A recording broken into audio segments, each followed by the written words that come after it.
Baby shark, doo doo doo doo doo doo. Baby shark, doo doo doo doo doo doo.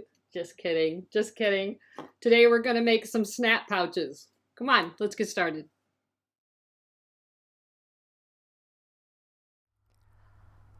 So I've already created the file for you. The pink rectangle is going to represent your outer fabric. The blue is going to represent your lining.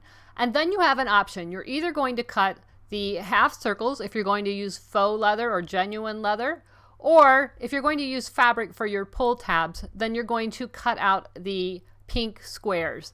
You can cut out either one. You can cut out both if you want, but you're only going to need one set, either the pink squares or the blue circles.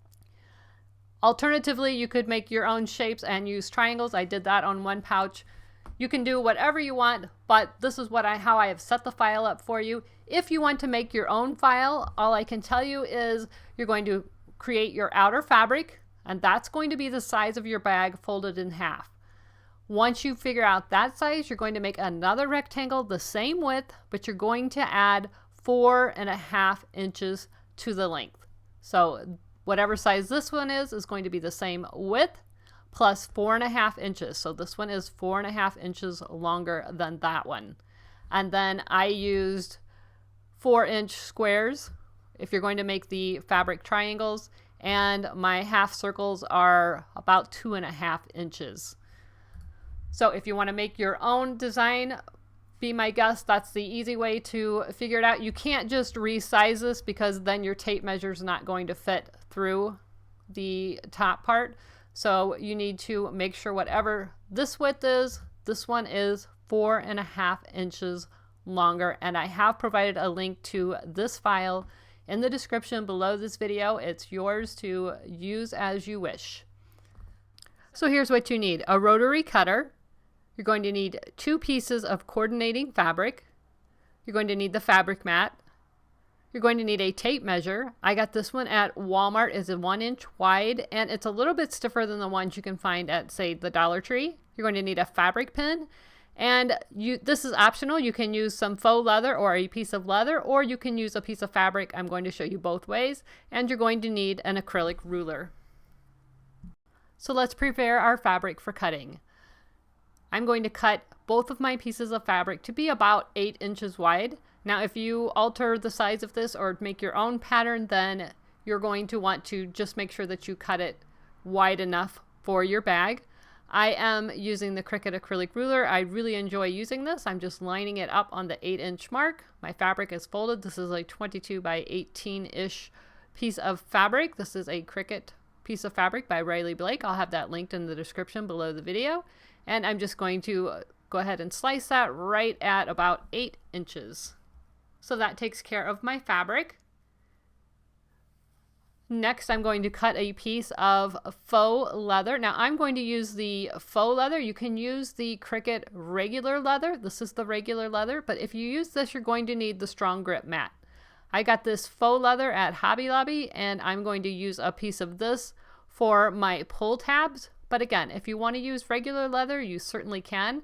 I think this matches my fabric a little bit better. And I can use the faux leather on the fabric mat. But again, with the real leather, you want to use the Stronghold grip mat. That's the purple one. And I'm just going to cut a strip of this about 4 inches wide. And that's going to make my pull tabs.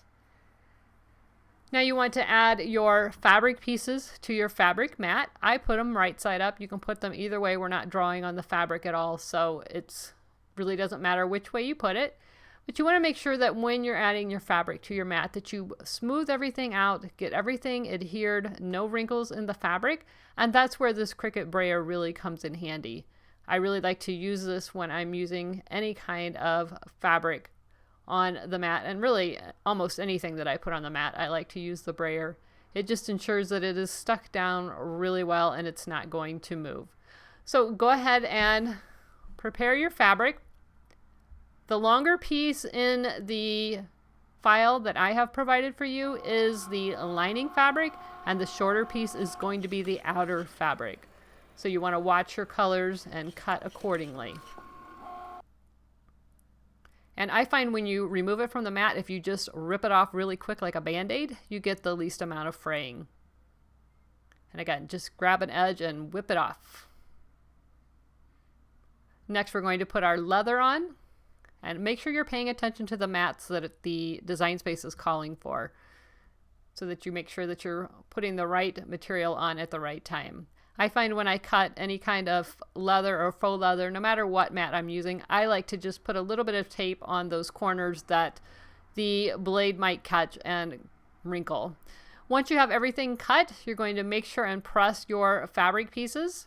I'm using the Cricut Easy Press mat. I think this works really, really well. I like using this. It protects my desktop from warping and getting too hot.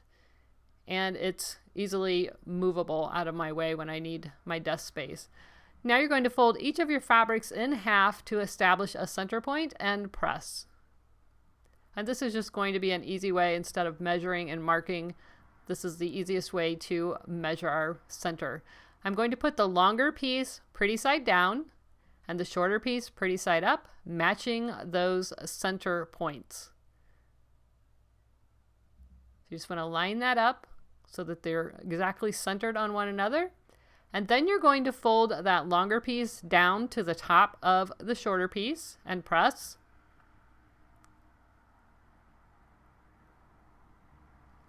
And then you're going to fold it down again. It's going to go over that shorter piece and press. It should be about 1 inch or a little bit bigger. You're going to flip it over and do the same thing on the other side. You're going to fold it down. Once you fold it down, you should be looking at 2 pretty sides.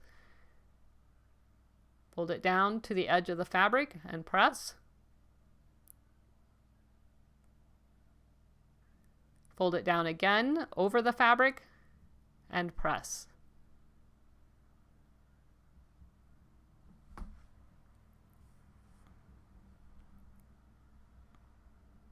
Once you have everything pressed into place, we're going to fold this in half the long ways to establish the center for our pull tabs. So you're going to fold the short edge in half and just lightly press just to establish where that center point is. And that's going to help us center our pull tabs. Now I use the faux leather for my pull tabs and I cut the half circles. If you chose to cut the square and use fabric, I'll show you how to do that in just a second, but you're going to line it up the same way once you form your triangles. So you're just going to tuck those right under that little fold and clip everything into place. Now if you chose to use the fabric square instead, you're just going to fold it in half and press. Now I have the fold facing me and the open ends facing out. You're going to fold the bottom edge up so that all of the raw edges are facing the same direction. And press. And that's going to form your rectangle.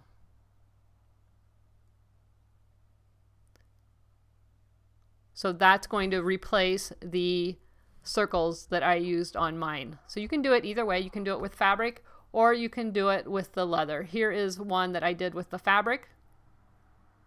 And again, that rectangle is, or that triangle is just that little piece right there. And here's one with the leather. Both of them work equally well. It's just a personal preference. I kind of like both varieties for a different look. So once you have this all prepped, you're going to take this over to your sewing machine and you're going to sew right along that edge. Make sure that tab stays in the center, but sew right along that edge. Don't go up very far, sew as close to the edge as you can. Now I've got mine sewn into place. You can remove any of your clips. And now you're going to fold this in half so that the pretty sides are touching of the outer fabric and you're looking at the lining. So fold it in half like this. You should be looking at the lining fabric. Once you have it all lined up, you're going to take it over to the sewing machine and you're going to sew one end from the top to the bottom, back stitching at the beginning and at the end. So it should look like this. I have one end sewn and the other end is open. You can trim off any edges you have, you want to make sure that you have a nice, clean, open edge for the next step. So I'm just going to trim this off. Things shift a little bit, or could have been my cut. But you want to have a nice straight edge so it's open like this. We have one end sewn. By the way, when I sew over that little pocket that we folded down, I backstitch a couple different times. But now I'm placing my ruler about 1/4 inch from the edge, and you can do as much or as little as you're comfortable with. But I'm doing about 1/4 inch, and I'm just going to draw a line. Now this is just something I do. I think this makes it a little less scary and a little easier. But I just drew a line about 1/4 inch. If you feel better with 1/2 inch, you can do that. That's up to you. And now you're going to take your tape measure, and I have a binder clip on here just so I don't lose that tail should it flip back in there. And you're going to measure a piece of tape measure just slightly shorter than from the seam to the line that you just drew. And you can just cut this with a pair of scissors. Don't use your good sewing scissors. But you can see there's my seam, and I cut this just slightly smaller than the space between the seam and the line that I just drew. So you want to repeat that. You need 2 pieces the same length. So I'm just going to use that for a template and snip it. Now you don't want to go too much shorter than the area between. I would say no more than 1/4 inch. Now I'm just going to take the tape measure and use my scissors and kind of round those corners. That's going to keep it from popping through my fabric. Be really careful with these shavings as soon as you keep track of where they go when you cut them, and make sure that you dispose of them right away because they are super sharp. Now I'm just using a piece of electrical tape. You can use any color of electric tape you have on hand. I happen to have white. So that's what I'm going to use, but keep in mind if you're using a light fabric and you put black electrical tape, you might see it a little bit. So go ahead and use a little bit of tape and just tape up those edges. That's just going to keep it from, again, piercing through your fabric or causing those sharp edges to tear the fabric over time. You're going to repeat that for both pieces. Once you have all 4 pieces taped on the edge, you're going to open that seam right where you drew the line, and you're going to notice on the tape measure there's a bowed side and the number side. You want that bowed side facing the outside and the numbers facing the lining. The bowed side facing the outside and the numbers facing the lining. And then you're going to open this up. I like to stick it on the lining side. You can stick it on either one. It'll work fine. I just prefer to stick it on the lining side. And you're just going to tuck that in and make sure that it is in there further than the line that you drew. If it's not, you need to take it out and trim it and then retape it. Going to repeat it for the other side. Again, we're putting the bow side towards the outer fabric and the numbers facing the lining fabric. Once you have that in there, you want to make sure and push it all the way in as far as it'll go, and check your line and make sure that your tape measure is shorter. You're not going to be sewing over that line that you drew. If it's not, take them out, trim them up a little bit. And now you're going to take it over to the sewing machine and sew from end to end. And again, I backstitch over that area where the tape measure goes. I do it 2 or 3 times. So now you can see I have sewn and backstitched over both ends. If you want, you can zigzag those raw edges just to make them a little bit neater. I would suggest not using your serger. You might tear up your serger, and it's a very small seam allowance. But you can zigzag if you want. I'm just going to trim mine up. Now all it's left to do is open it up and flip it right side out.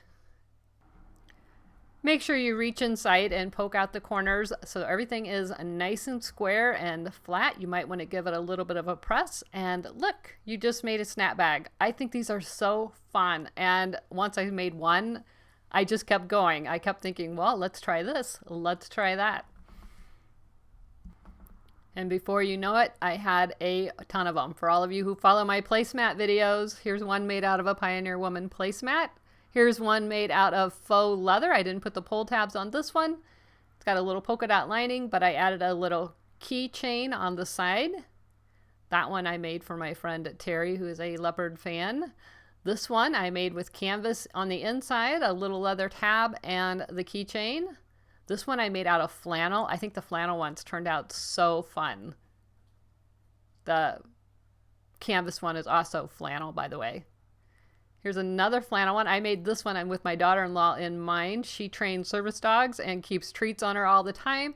So I thought this would be kind of a fun little pouch she could put her dog treats in. And I thought maybe I would use the Easy Press and put their dog's name on it. So I hope you guys enjoyed this video and you make some snap pouches. I would love it if you tag me on social media. Don't forget to like, subscribe, and share. Click that notification bell so that you can be notified next time I have a video. And as always, never stop making. See ya. Baby shark doo doo doo doo doo doo. Baby shark doo doo doo doo doo doo. Just kidding. Just kidding.